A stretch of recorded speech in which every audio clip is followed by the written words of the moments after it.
Hey Believers, this is SuperZOMGBBQ, and today we're talking about something that came up over the last couple of days that really was interesting, and these are the Super Tokens. The Super Tokens are a new physical form of SuperCard that are coming out on the March 21st in GameStop stores in America. There's no understanding if this is going to be a worldwide thing and they're just trying to find distributors, or whether it's just going to be in the US, but it poses a couple of very important questions.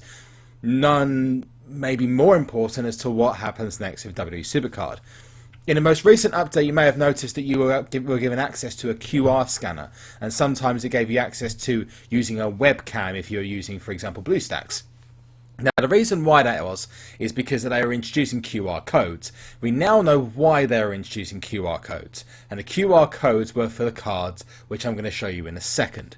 And if you watch a video, I'm going to link into the description, actually post into the video as well. There is a explanation from Austin, who is obviously up, down, Xavier Woods in WWE, who actually explains who I've been on the team with, by the way, Forever Smug, of course. Yay. And basically, the kind of belief in the community at the moment is these are just a couple of edition ultra rares, or are they something more maybe meaningful than that? And that's what I'm going to look at. I'm going to split this video into two videos, okay? I'm going to link the other one into this one about now. If you've already seen this one, you can see it, and I'll also link it at the end as well, once it's gone live. But the previous one, so this one, for example, will be linked into the other one as well, so you can see both sides' opinion.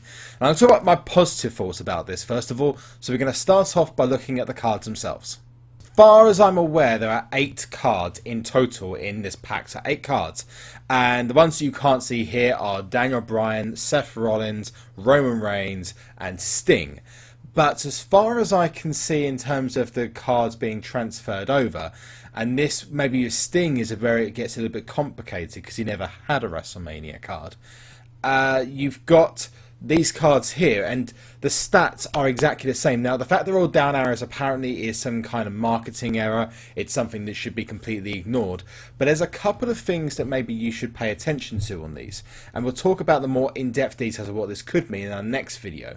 But the stats are exactly the same as the loyalty fusions that you can get for Brock Lesnar, John Cena, Dean Ambrose, Page, and the other wrestlers as mentioned. They're exactly the same as their event cards or their normal cards. So for example, if you was to get any of those cards and they were the event cards and they were so them over as ultra rares, in a nutshell, these are reskins. Now what this could mean is more in depth, but what I see this as is a great way of getting new players into the game, and also a way of having something collectible.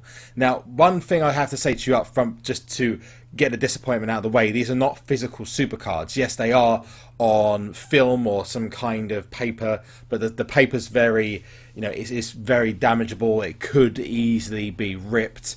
It literally is just a home for what is effectively a QR code, and that QR code literally uses your SuperCard app and it scans it in, and that gives you your ultra rare card. Now you use that again, and this is from Xavier Woods' video as well. You can use up to 3 times with your friends, so 3 times with your friends. Not sure if they did that on purpose, but you also get 2 additional ultra rares as well. So not ultra rares, so rare cards as well, which is also awesome. It's a great way of getting people into the game. But my question is, why introduce this now, especially given it's a physical element, and apparently going to cost something like $9.99 or something like $12.99 in America in GameStop, as far as I'm being told, which kind of doesn't really make much sense. Why would they want to get people into the game now when we're getting towards the end of a tier? Which is like, they're trying to weigh up what reasons they would be doing this for. But no, I don't believe those stats, the arrows are going to remain the same. Those will potentially change. There's only one diva in the packs, and I don't believe you can pro these at the moment, because it seems that these are just cards to get people started. But that's where it comes down to a different conversation. Otherwise, it's a great idea. It gets people into the game. It produces a physical version. It's advertisement, because they could have this at the front of the counter in GameStop. You bring this over to Game in the United Kingdom, you've got exactly the same issue there. We could put it in front of people. People get to see it. People see the app and go, you know, I want to play WWE SuperCard. And it's a great way of having a positive effect on a game.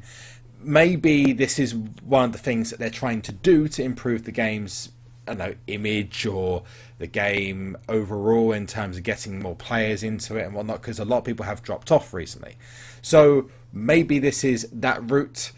Now, my first initial guess is that those images that are on the cards that are available, they're, apart from the Roman Reigns one, although the Roman Reigns one on the little POG token you get, and you get a collectible POG token you can have with all of these, by the way. If you had an Android device, that little POG thing, you kind of just tap it against your device and bang, it shows up your card. You don't necessarily have to have the QR code if you don't want to. But those images that are on the cards are actually, well, I believe, from the WrestleMania tier that's upcoming, or is upcoming.